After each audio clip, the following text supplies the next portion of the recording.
মার্কিন president Donald ট্রাম্পের হস্তক্ষেপে ১২ দিনের রক্তক্ষয়ী যুদ্ধে বিরতি টেনেছে ইসরায়েল ও ইরান।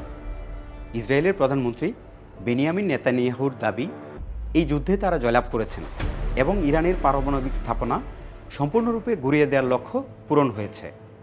কিন্তু ইরানের সর্বোচ্চ ধর্মীয় নেতা আয়াতুল্লাহ আলী খামেনির পাল্টা দাবি, ইরানের পাল্টা আঘাতে ইসরায়েল প্রায় ধ্বংস হয়ে যাচ্ছিল। বলা হচ্ছে, পাল্টা ক্ষেপণাস্ত্র হামলায় ইসরায়েলের প্রযুক্তির মেরুদণ্ড ভেঙে দিয়েছে ইরান। এই দাবির সত্যতা কতটুকু, তার উত্তর খুঁজব আজকের স্টার এক্সপ্লেন্সে। ইরানের সরকারি টেলিভিশন চ্যানেল প্রেস টিভির এক প্রতিবেদনে বলা হয়েছে, ইরানের প্রতিশোধমূলক ক্ষেপণাস্ত্র হামলায় তেল আবিবের দক্ষিণে রিহভেদ শহরে ইসরায়েলের বিখ্যাত সামরিক সংশ্লিষ্ট গবেষণাগার ভাইসম্যান ইনস্টিটিউট অব সায়েন্স পুরোপুরি ধ্বংস হয়ে গেছে। এতে আরও বলা হয়, ইসরায়েলি শাসন ব্যবস্থার বৈজ্ঞানিক ও সামরিক গবেষণার মূল ভিত্তি হিসেবে গড়ে ওঠা প্রতিষ্ঠানটি এখন কার্যত অচল ও বিধ্বস্ত। ইসরায়েলি সংবাদ মাধ্যম জানায়, ইরানের সুনির্দিষ্ট এই হামলাকে ভুল করে আক্রমণ হিসেবে দেখা হচ্ছে না, বরং এর লক্ষ্য ছিল পদার্থবিদ্যা, বায়োটেকনোলজি ও কৃত্রিম বুদ্ধিমত্তা সহ সামরিক গবেষণার গুরুত্বপূর্ণ এই কেন্দ্রটিকে গুঁড়িয়ে দেওয়া।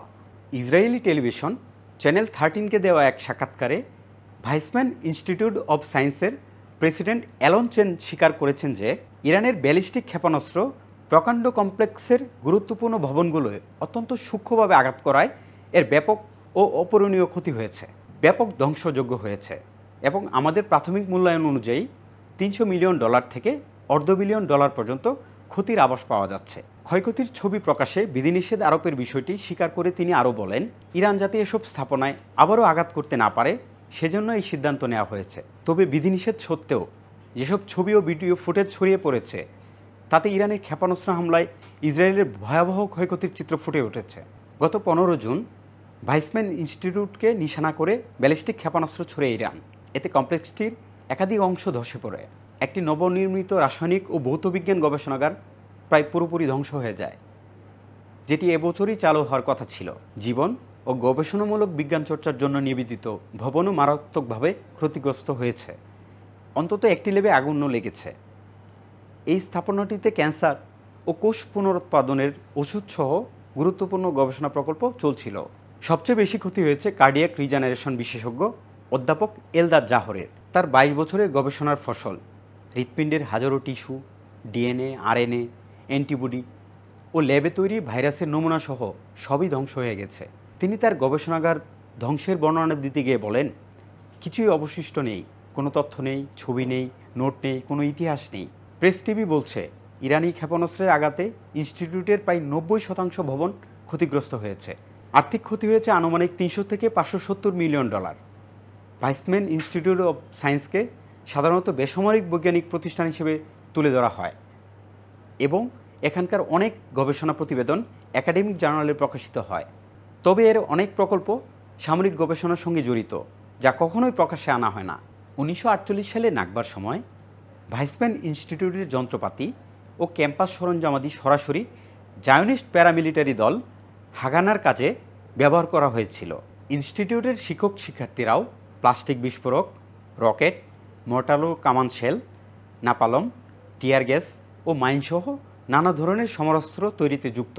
নাকবার শেষের দিকে এই ইনস্টিটিউট সামরিক বিজ্ঞান দলের মূল ভিত্তি হিসেবে আবির্ভূত হয় এবং টেকনিয়নকে সঙ্গে নিয়ে ইসরায়েলি শাসন ব্যবস্থার প্রধান সামরিক ও বৈজ্ঞানিক কেন্দ্র হয়ে ওঠে।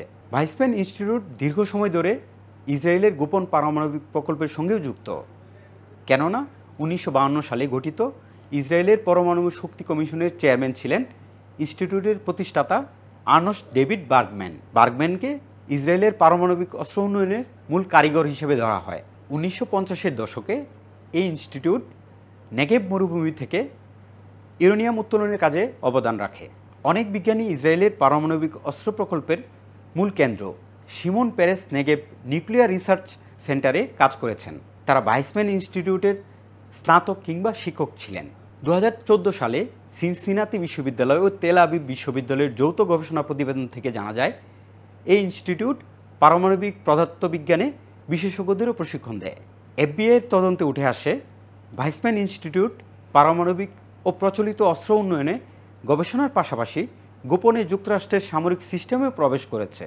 ইসরায়েলি গণমাধ্যম ও কর্মকর্তারা গত কয়েক দশক ধরে ভাইসম্যান ইনস্টিটিউটকে তাদের প্রযুক্তির মেরুদণ্ড ও বৈজ্ঞানিক ও সামরিক মস্তিষ্ক হিসেবে উল্লেখ করে আসছে।